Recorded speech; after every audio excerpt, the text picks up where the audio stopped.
Start. નમસ્તે, મારું નામ ચાંદની છે.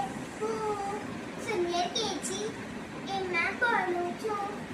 આજે હું તમને એક વાર્તા કહેવાની છું. વાર્તાનું નામ કમાઉ પોપટ છે. એક ગામ હતું. આ ગામમાં એક ડોશીમા ઝૂંપડીમાં રહેતા હતા.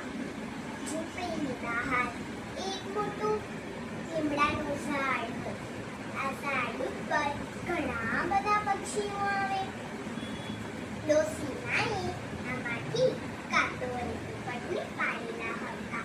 કાગડો અને પોપટ ડોશીમાના ઘરના બધા જ કામ કરે. કાગડો અને પોપટ પાક્કા દોસ્ત હતા. એક દિવસ ડોશીમાએ કાગડો અને પોપટને જંગલમાંથી લાકડા મેળવવાનું કામ સોંપ્યું. બંને જંગલમાં ગયા. પોપટ તો ભૂરો અને ડાયો હતો.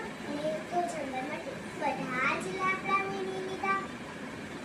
પણ કાગડો તો આળસુ અને લુચ્ચો. એને તો કાગડો તો એક લાકડું મૂકીને આમ મૂળે તેમ મૂળે, બીજું લાકડું મૂકીને આમ મૂળે તેમ મૂળે.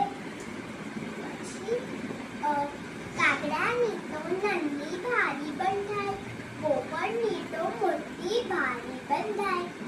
પછી સવારથી સાંજ પડી ગઈ હતી.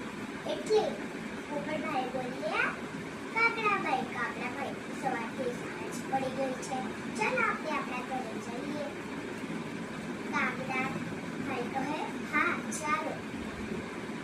પોપટે તો જેમ તેમ કરીને ગાડી માથે મૂકી અને બંને ઉડવા લાગ્યા.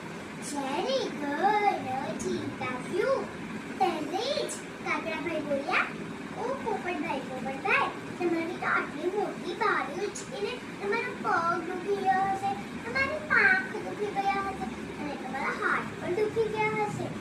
તમારું માથું પણ, એટલે લાવો તમારી મોટી બારી ઉચકી લો. પોપટ તો કાગડાની લુચ્ચાઈ સમજી શક્યો નહીં.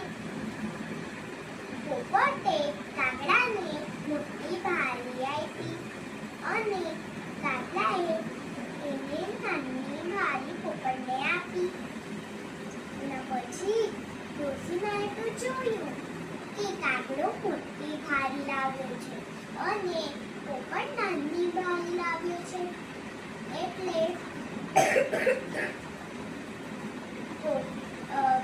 ડોશીમાએ કાગડાને